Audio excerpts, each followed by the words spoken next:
I'll start by talking about my own work in patterns of speciation in a genus of tropical fruit flies.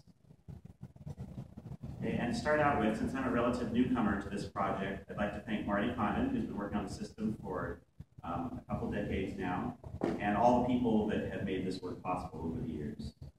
And that includes a large number of students and collaborators as well. I'd like to thank all of them. So the question I'd like to talk about is what drives the evolution of biodiversity? And to start with, there are decades of research have identified three factors that are important in speciation. So we have geography, ecology, and sex. But if we look at a macroevolutionary scale, the dominant paradigm is really adaptive radiation. And under adaptive radiation, we think that ecology plays a major role in promoting diversification of species. Okay? There are a couple of kind of implicit expectations or assumptions that go along with this model of adaptive radiation.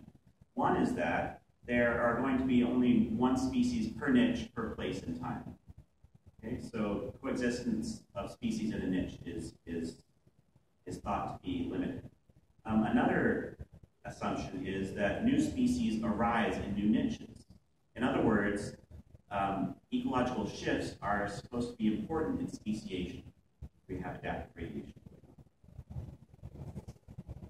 So phylogenies are very informative when we're looking at adaptive radiations because there's a couple patterns we expect to see in phylogenies. One is that these lineage splitting events are concentrated early in the phylogeny, as you can see at left here. And after that early burst of speciation, we expect to see fewer speciation events. So speciation slows down as niches are filled. And one way to look at this is a lineage through time plot. And you can see here the leveling off of diversification as those niches are filled. And there's actually a statistic we can use to measure this leveling off. It's called the gamma statistic. So negative values indicate slowing down, which is thought to be indicative of adaptive radiation.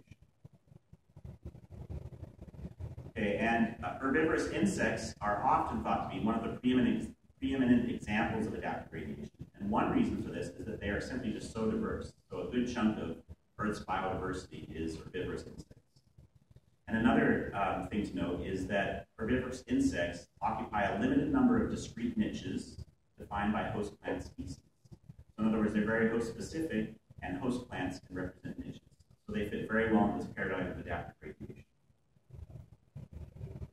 Okay, with that background, I'd like to introduce our study system.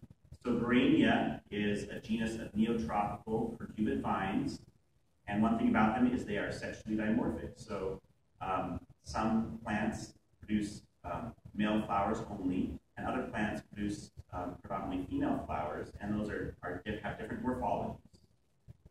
And there are a bunch of species of Blepharoneura, and many of those are host to a genus of fruit flies called Blepharoneura, and several related genera also carry these flies. So Blepharoneura has been found in research by Condon and colleagues that they are specific to host plants. Okay, so different species of Blepharoneura have different species of Blepharoneura. Those species are hard to tell apart. They're cryptic species. And another interesting finding is that male and female flowers of Blepharoneura, the same species, carry different species of flies. Okay, there's another player in the system, and that is these Blepharoneura wasps. And there's also a couple other genera of wasps, but Blepharoneura feed internally in the flowers of Blepharoneura, and some of them feed in the seeds. But these wasps attack them inside as they're feeding this larvae and develop internally in the phylum. Okay, so after about a decade of research, Condon et al. Were able to identify about 40 host-specific species of Blepharoneura made of phylogeny using DNA sequences. And species were identified very broadly in the sense of 4% birds, so it's a very conservative definition. But one prominent finding from this is that there are multiple sympatric species on the same host. Okay, so if you go to any one site, there are multiple species of Blepharoneura feeding on the same host. So further research really emphasized this pattern of extreme niche overlap. So for instance, in a 1 kilometer transect in Peru that was studied more intensively by Condon, they found 9 species of Blepharoneura on the same host species and male flowers. Okay, and another 4 species were found on female flowers of the same host. Okay, so there are many species coexisting in the same place. And another find that's been repeated in site after site is not all host resources are used. So in other words, if you pick flowers and look inside, most of those flowers do not have phylum. Okay, so what this tells us is there's not resource limitation going on that we can tell. In other words, there's no observable competition. So let's go back to our expectations under adaptive radiation and compare what we're finding. So we are finding definitely more than one species. So already we're not fitting what we expected under this adaptive radiation. And the other thing is, if we can't observe competition, we've lost our rationale for those niche shifts in the first place, because those are thought to be driven mainly by competition. Okay, so we wanted to look more into this, and the crucial question for this system is, how do we explain the evolution of these coexisting species in the same niche? So our group has come up with several possible answers to this, and in the first paper, what the thought that came up was, well, if so many species are coexisting, maybe ecology is not so important in driving diversity. Maybe there's just simply neutral processes driving this, and all you need is space and time to drive diversity. Another answer came after more research that possibly these host-specific parasitoids are really driving this. Okay, so species can coexist because they all have different parasitoids, so driven by that higher trophic level. But what I'd like to do in this study today is look more at a macroevolutionary scale and explore further this possibility that the parasitoids are driving this.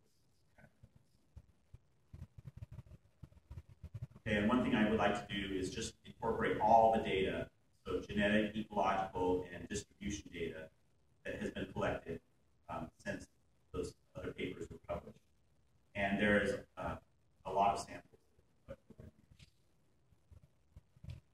So what I did is I took a barcode tree, so we have over 3,700 DNA barcodes, CO1, and I pruned this to tips representing lineages that differ by 0.5%.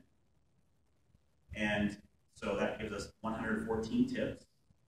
And I added that to the data from the 2008 paper, calibrated this with a series of repeated Central South American splits. We think that represents dispersal into Central America as the Isthmus of Panama was closed. Okay, so now we have data Bayesian trees, and I mapped host plant and biogeographic regions on this tree with stochastic character map. And then using those trees, looking at timing of splits, host shifts, and dispersals in the different bioregions. Okay, and this is all to give us an answer to the question, how did biodiversity arise? Using all this rich data. Okay, so here is one possible mapping of the host data onto the phylogeny. And what we see here is that most lineage splits have host conserved. In other words, there are relatively low frequency of host shifts on this phylogeny. We can see that here with the arrow that this whole clade here has stayed mostly on the yellow host.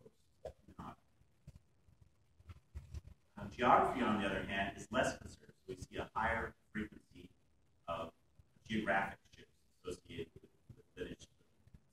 And remember, this is at the region of large scale of large bioregions. So this is an underestimate of global geography. Okay, so now kind of putting this together, how does space, time, and host interact?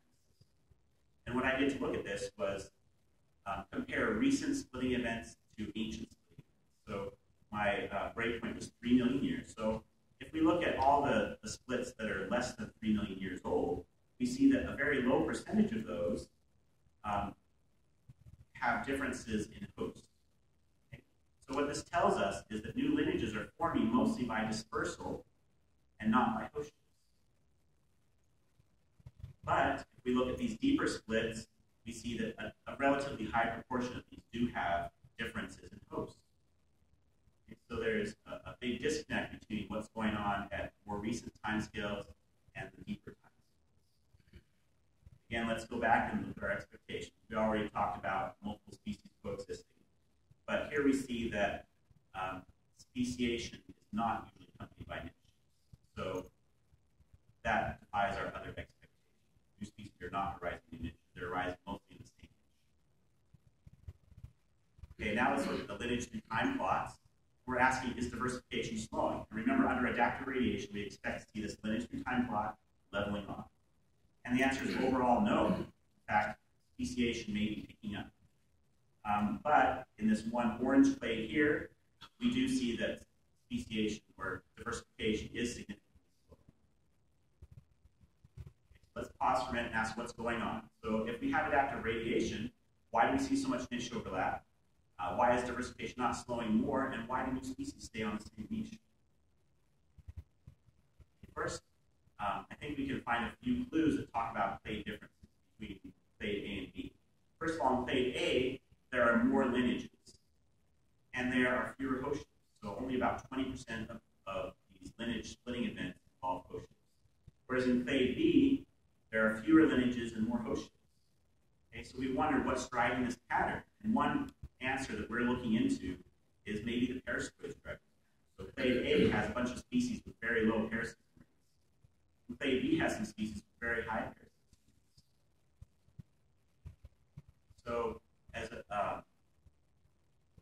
a note, in earlier studies, we found that these Globius wasps are 100% specific to the fly's host as far as we can tell. So what that tells us is if the flies change hosts, they're escaping their parasitoids.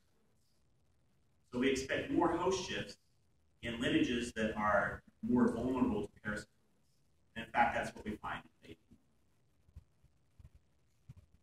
Okay, so I'd like to propose a model for what's going on here. So for that, let's visualize a fly in one part of South America on a certain host here, indicated by that flower with purple around it. And it disperses to several regions in South America, and it diverges into new lineages. You can see with the colored background around the fly. But it stays on the same host. Now we have back dispersal into those other areas. And in two cases here, it's on the same host, but in some cases we see a host shift.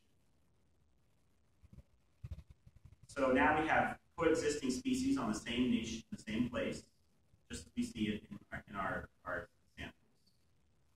But occasionally we're going to have one of these lineages go extinct. And we hypothesize that that extinction event is going to be more likely when it's on the same host as another species in the same area, and less likely if they're on different hosts. So speciation is linked somehow to ecology. And we think this pattern, this model can explain the pattern we see. So for instance, at younger nodes, we see a lot of coexistence. But over time, over millions of years, extinction catches up and prunes out some of those lineages that are on the same host.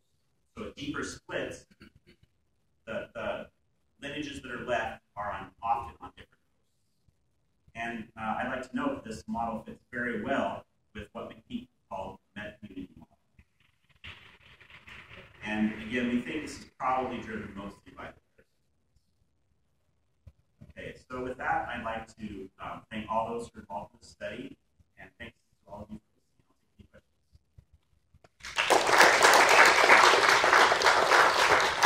questions. Yes? Comment on why you think we are looking into that. Actually, that's Marty and colleagues got a big grant recently to look into, and that's one of our central questions, but we don't really know yet. One of our members thinks